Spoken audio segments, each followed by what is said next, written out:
Assalamu alaikum class 8. Welcome to the 10th lecture of science. I am your teacher Sara Nadeem. I hope you all will be fine. In the previous lecture we started second chapter, which is cell division. We took the introduction of the chapter and we studied about cell division, what is cell division. Also we studied a you need to know box in which we studied about some basic characteristics of cell related to chromosomes or DNA. And also we studied that there are two types of cell divisions. First one is mitosis and the second one is meiosis. We have already studied mitosis, okay? So, and in today's lecture we're going to study about meiosis, difference between mitosis and meiosis, and then heredity, okay? Also we'll do the activity 2.1, and these topics are on page number 21, 22 and then half of 23 page.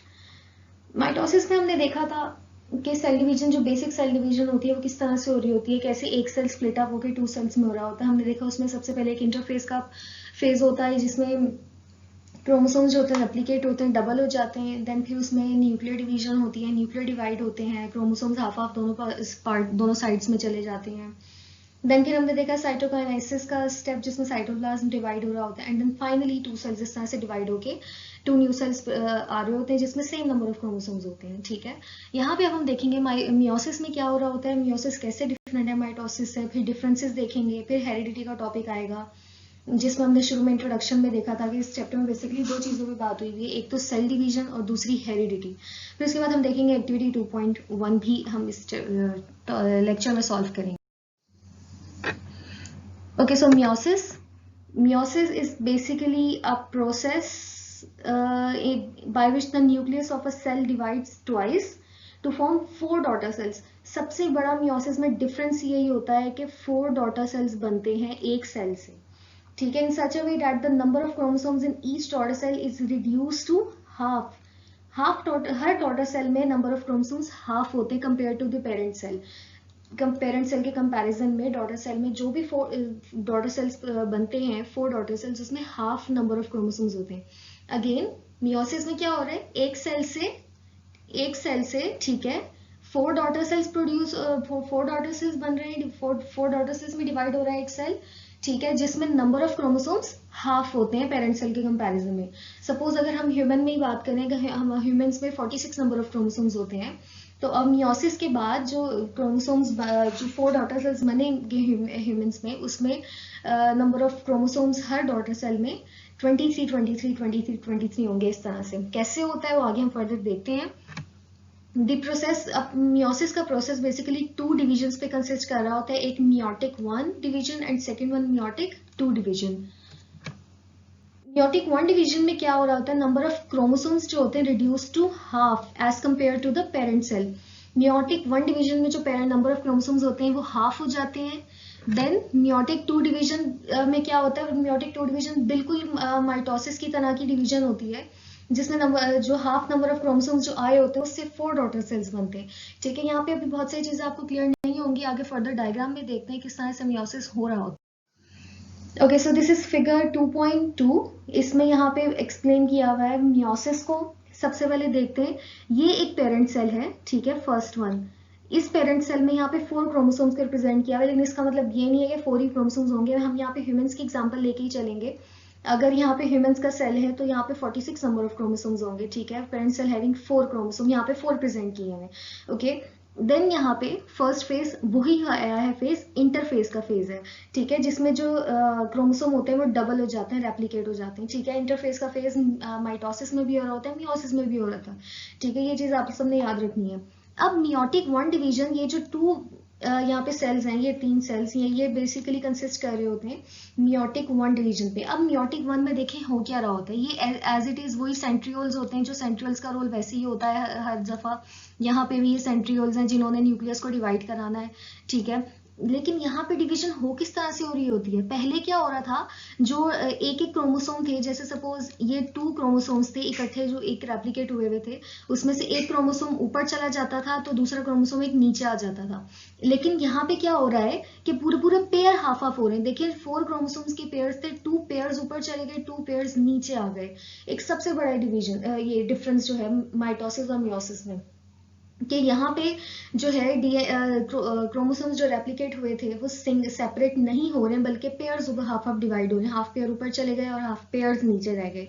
ठीक है, उसके बाद क्या होता है again वैसे ही कि 2 sales, अब ये पूरा जो एक सेल है अलग से ऊपर से कंप्लीट सेपरेट हो जाएगा और ये नीचे वाला जो पार्ट है अलग से डिवाइड हो जाएगा।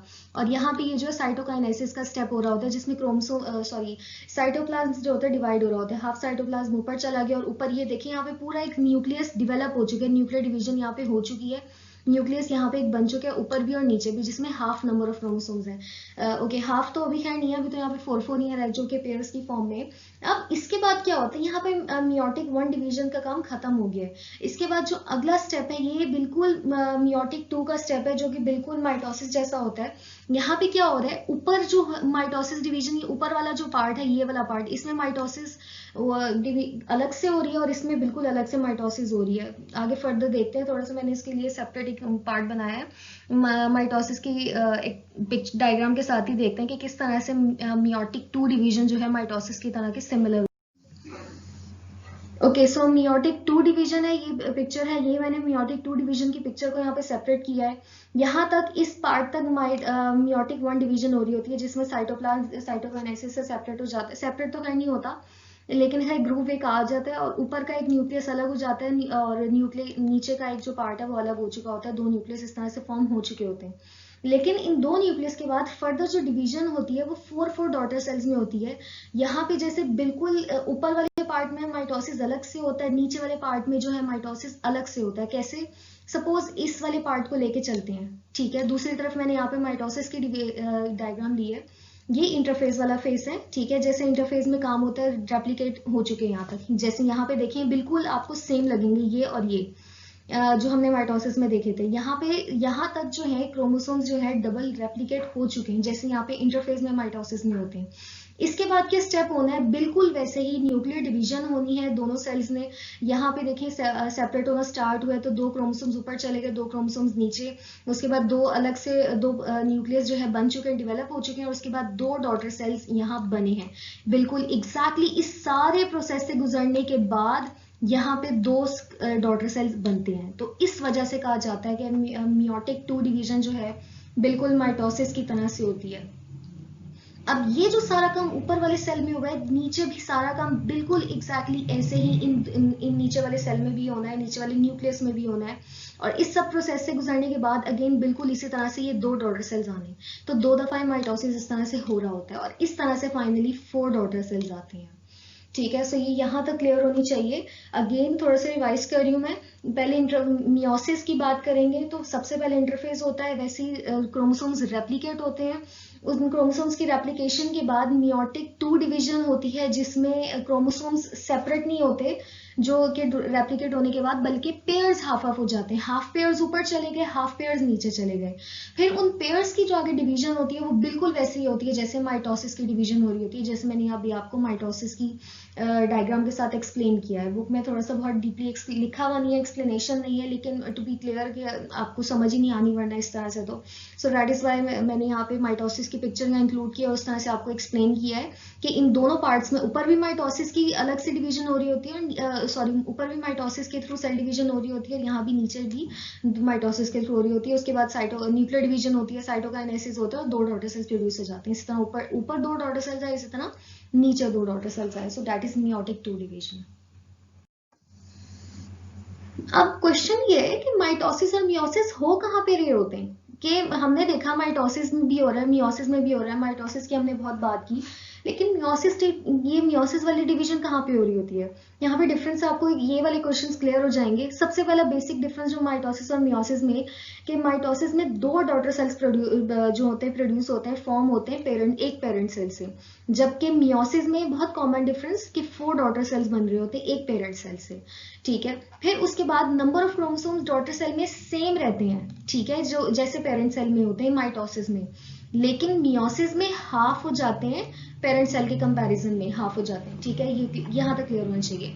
अब माइटोसिस हो कहाँ पे रहे होते हैं, अक्रेंस इसकी कहाँ पे होती है? जनरल बॉडी सेल्स में, जो भी हमारी बॉडी के जनरल सेल्स होते हैं उन्हीं सेल्स में, जैसे हमारे स्किन के सेल्स हो गए या बाकी सारे जो हमारी बॉडी के वैसे सेल्स होते हैं, उन सब में जो होती है माइटोसिस हो रही होती है। बहुत सी कुछ जगहों पे माइटोसिस की इतना डिवीजन नहीं भी हो रही होती, जैसे हमारे नर्व सेल्स होते हैं, नर्व सेल्स में, न्यूरॉन्स में जो है इस तरह से माइटोसिस के थ्रू डिवीजन नहीं होती है। बाकी हमारे मोस्ट ऑफ द सेल्स में, कुछ में जैसे स्किन सेल्स हैं वो तो रेगुलरली जो है डिवाइड होते रहते हैं। तो माइटोसिस की अक्रेंस। उसके अलावा एक क्वेश्चन आप अगर हम इस चीज को लेके चलते हैं कि माइटोसिस जो है सारी जिंदगी होती रहती है हमारी स्किन में, तो क्या बुढ़ापे में आके फिर हम ग्रो क्यों नहीं करते? बुढ़ापे में आके एजिंग का इफेक्ट क्यों स्टार्ट हो जाता है, हम बूढ़े क्यों होने लग जाते हैं जैसे जैसे हमारी एज बढ़ती जाती है? वहां पे क्या होता है, डीएनए में थोड़ी सी कॉम्प्लेक्सिटीज आती हैं, थोड़े से इश्यूज आते हैं, तो दैट इज वाई वहां पे भी सेल डिवीजन तो हो रही है, लेकिन वहां पे एजिंग का, डीएनए की कॉम्प्लिकेशन और डीएनए के थोड़ी सी कॉम्प्लेक्सिटीज की वजह से एजिंग का प्रोसेस स्टार्ट हो जाता है, जिसको हम एजिंग कहते हैं, बुढ़ापा कहते हैं। लेकिन सेल डिवीजन वहां पे भी हो रही है जो माइटोसिस के थ्रू जनरल सेल डिवीजन है। ठीक है, तो माइटोसिस तो हर जगह, मतलब हमारे जनरल बॉडी सेल्स में हो ही रहा है। अब मियोसिस की बात करते हैं। मियोसिस बेसिकली हो रहा होता है गैमीट्स में। हमारे गैमीट्स क्या होते हैं, हमने प्रीवियस लेक्चर में बात की थी। गैमीट्स बेसिकली रिप्रोडक्टिव सेल्स होते हैं। मेल गैमीट सेल्स स्पर्म्स होते हैं और फीमेल जो होते हैं वो एग्स होते हैं, और एनिमल्स में और प्लांट्स में स्पोर्स होते हैं। हमने ये भी पहले प्रीवियस लेक्चर में पढ़ा था कि गैमीट्स हाफ क्रोमोसोम्स होते हैं। बेसिकली गैमीट्स में, ह्यूमंस की बात करें तो हाफ में 23 क्रोमोसोम्स होते हैं एक गैमीट में। ठीक है, और हमने बात भी की थी कि 23 इसलिए होते हैं कि बाद में फर्दर जब मेल और फीमेल कंबाइन होते हैं तो एक जो सेल है कंप्लीट होता है और जायगोट बनता है, और खैर फर्दर और फिर 46 नंबर ऑफ क्रोमोसोम्स कंप्लीट होते हैं। लेकिन यहाँ पे मियोसिस में गैमीट्स में जो सेल डिवीजन गैमीट्स में भी हो रही है, ओके, स्पर्म्स और एग्स की भी प्रोडक्शन इन सेल्स की भी हो रही है हमारी बॉडी में, लेकिन ये वैसे ही हाफ होते हैं, तो हाफ सेल्स की डिवीजन जो हो रही होती है सारी मियोसिस के थ्रू हो रही होती है।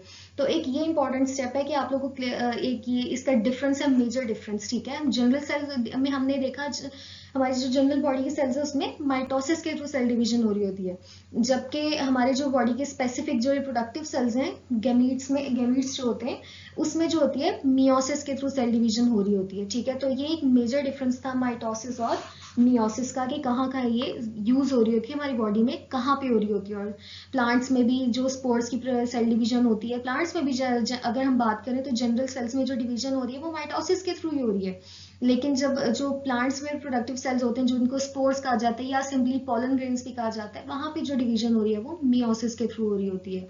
आई होप इससे आप लोगों को क्लियर हो गया होगा कि यह कहाँ कहाँ यूज हो रही होती है माइटोसिस में, उससे हमारी बॉडी में कहाँ कहाँ पे हो रही होती है, या फिर इसी तरह से कि डिफरेंस क्या होता है इन दोनों में। अगर कोई भी क्वेश्चन हो तो of course you can ask in your groups. Okay, so after the cell division, it is a new topic which is heredity. Next topic हमारी बुक का हेरिडिटी है। इसको भी स्टार्ट करते हैं। रिप्रोडक्शन के दौरान लिविंग थिंग्स में बहुत सी कैरेक्टरिस्टिक्स जो हैं जो पेरेंट्स की होती हैं वो बच्चों में ऑफस्प्रिंग्स में आ जाती हैं।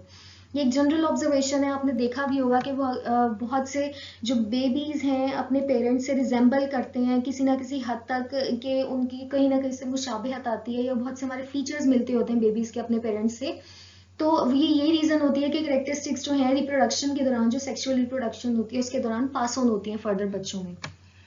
इसी तरह से प्लांट्स जो जिन सीड्स के थ्रू ग्रो कर रहे होते हैं वो उन्हीं पेरेंट प्लांट्स से जो है रिजेंबल करते हैं, मिलते जुलते हैं। सपोज अगर सीड्स जो हैं मैंगो ट्री के हैं तो जो न्यू प्लांट उन सीड से ग्रो करेगा तो मैंगो ट्री ही होगा, वो कोई एप्पल ट्री नहीं हो सकता, कभी भी नहीं हो सकता।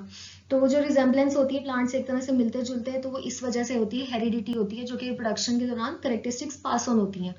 तो ट्रांसमिशन ऑफ कैरेक्टरिस्टिक्स की जो कैरेक्टरिस्टिक्स आगे ट्रांसमिट हो रही है पेरेंट से ऑफस्प्रिंग में, तो इसी को कहते हैं हेरिडिटी। इस ट्रांसमिशन ऑफ कैरेक्टरिस्टिक्स को बेसिकली हेरिडिटी कहते हैं, जिसकी वजह से हम लोग अपने पेरेंट्स से मिलते हैं, हमारे बहुत से फीचर्स मिलते हैं हमारे पेरेंट्स से, तो ये हेरिडिटी होती है।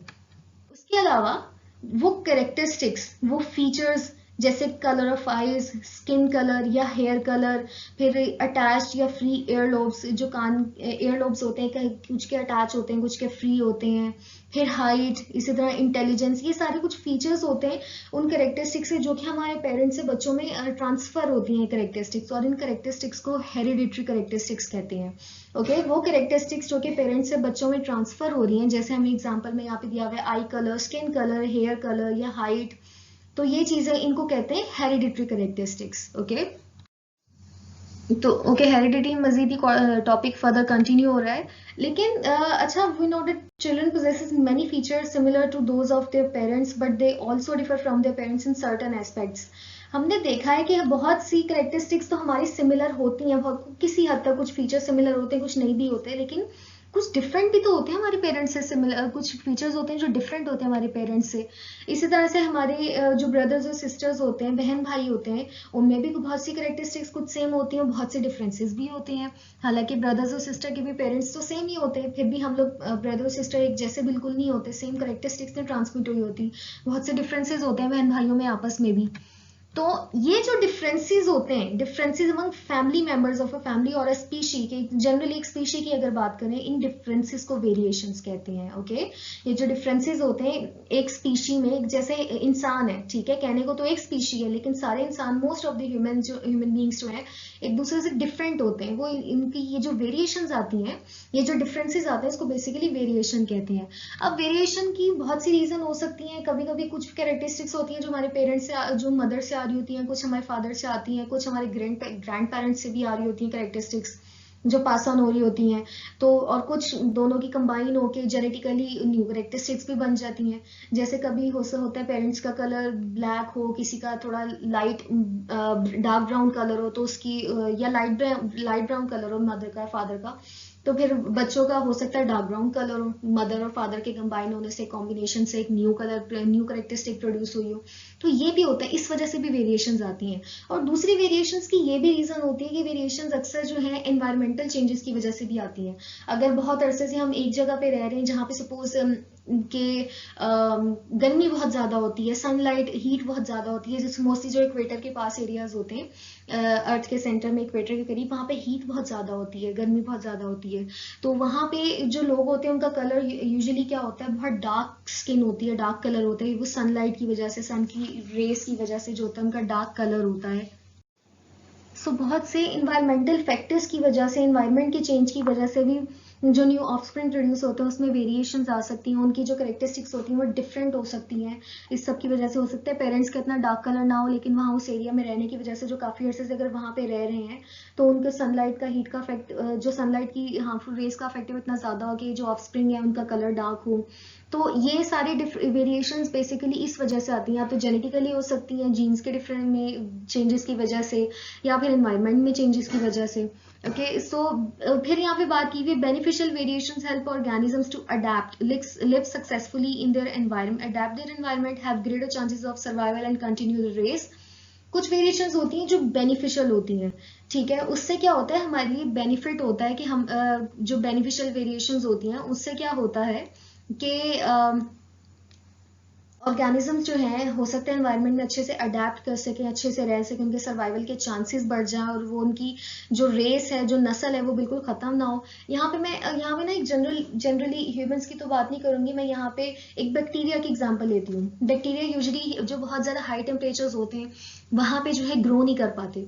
सपोज अगर कोई जगह है, कोई कंट्री है, कोई एरिया है जहाँ पे बहुत ज्यादा हीट है, ठीक है, सपोज कोई भी जगह, कोई भी बैक्टीरिया का छोटा सा हैबिटेट है जहाँ पे बहुत ज्यादा हीट है, तो जनरली बैक्टीरिया अगर बहुत से हो सकता है हीट की वजह से जो है मर जाए बैक्टीरिया, डेड हो जाए, बहुत से बैक्टीरिया की वहाँ पे सर्वाइव ना कर सके इन्वायरमेंट में बहुत ज्यादा हीट की वजह से। लेकिन हो सकता है कुछ बैक्टीरिया जो न्यूली प्रोड्यूस हुए हो उस सिचुएशन में, उनमें वो कैरेक्टरिस्टिक हो, उनमें वो एक एबिलिटी हो कि वो बहुत ज्यादा हाई टेम्परेचर में सर्वाइव कर सकें। तो ये वेरिएशंस एनवायरनमेंट के इफेक्ट की वजह से आ सकती है। मैं यहाँ पे बैक्टीरिया की एग्जांपल ले रही हूँ ना, तो न्यू बैक्टीरिया जो प्रोड्यूस हो रहे हैं, जो न्यू बैक्टीरिया रिप्रोडक्शन के बाद आ रहे हैं, हो सकता है उन बैक्टीरियाज में इतनी एबिलिटी हो कि वो सर्वाइव कर सके उन जगहों पे, उस हाई टेम्परेचर में।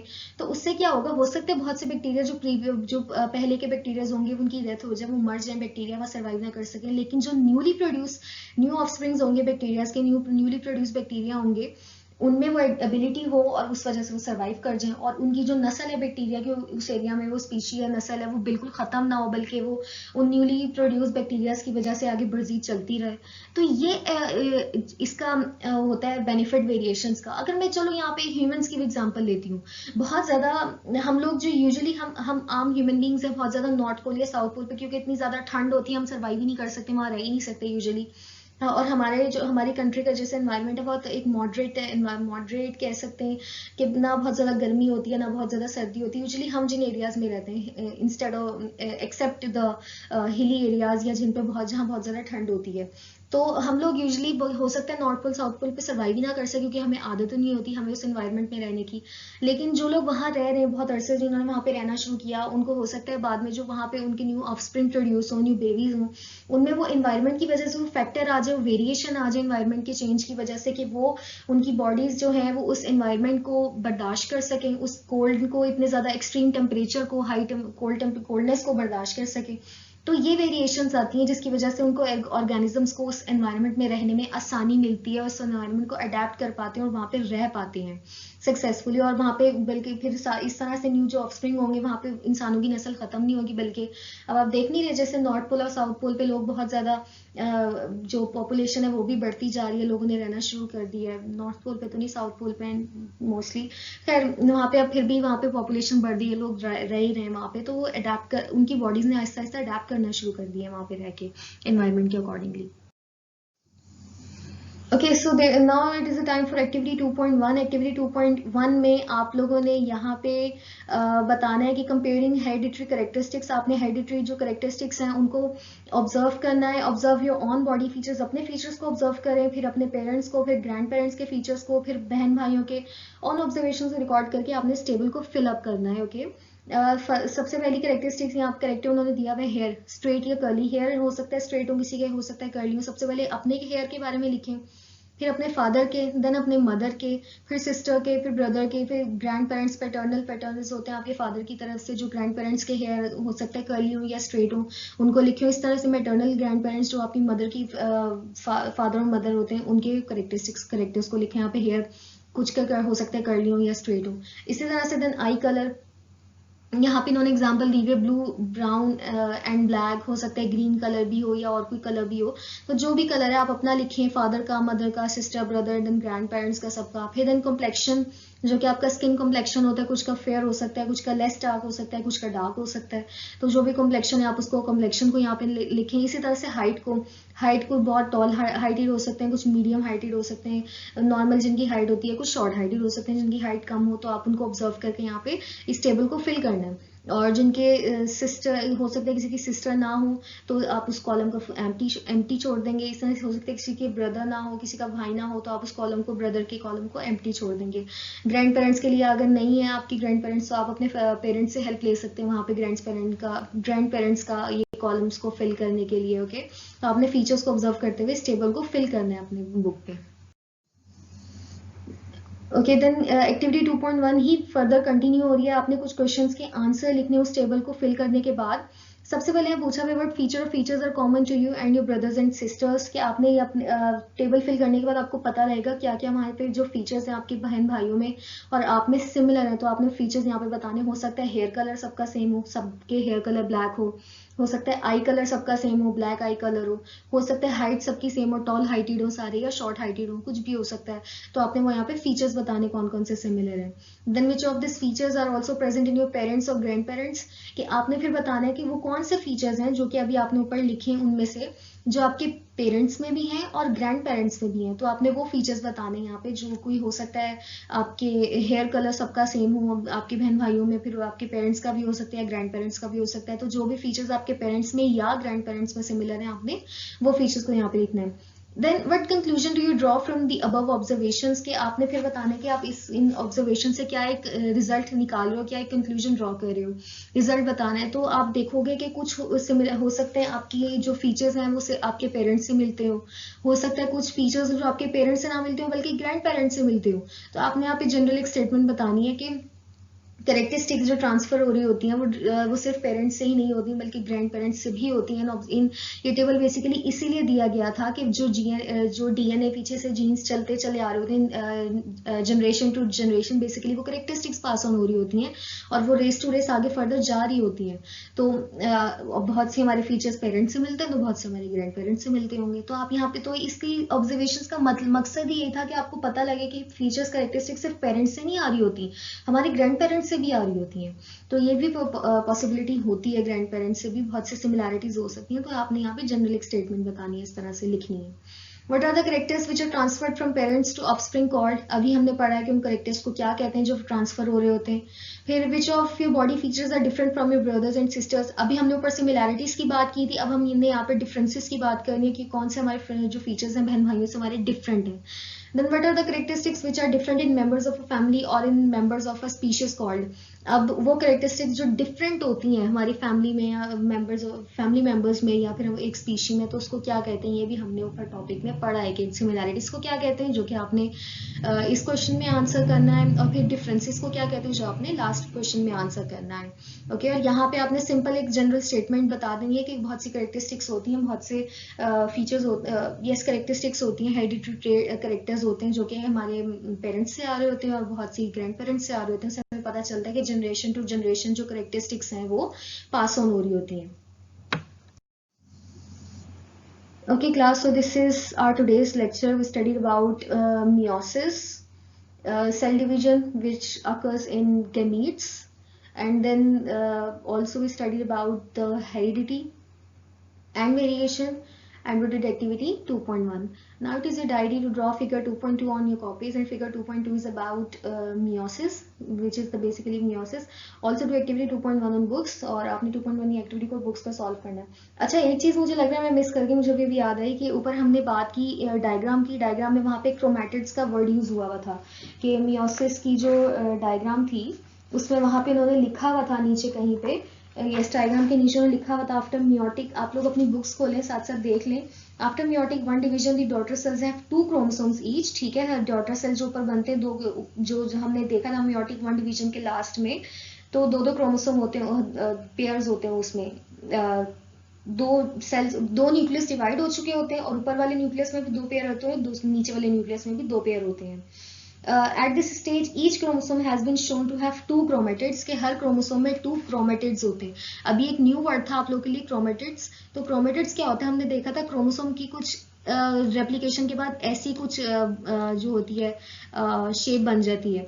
क्रोमेटिड्स होते हैं एक सिंगल जो पेयर होता है ना, इसमें से एक ये जो सिंगल पेयर है इसको क्रोमेटिड कहते हैं, ठीक है। ये जो मतलब ये एक जो पेयर होता है 2 क्रोमेटिड्स पे कंसिस्ट कर रहा होता है। ओके, तो ये आप लोगों को बस ये पॉइंट था जो मैं एक्सप्लेन करना भूल गई, तो ये आप लोग याद रखें अगेन कि ये इस तरह से करके दो जो रेप्लिकेशन के बाद एक क्रोमोसोम बन रहा होता है, रेप्लिकेशन के बाद इंटरफेस के बाद, ये बेसिकली क्रोमोसोम जो होता है 2 क्रोमेटिड्स पे कंसिस्ट कर रहा होता है। ये जो हाफ पार्ट है that is 1 chromatid and this one is the second chromatid. तो ये 2 क्रोमेटिड्स पे कंसिस्ट कर रहा होता है।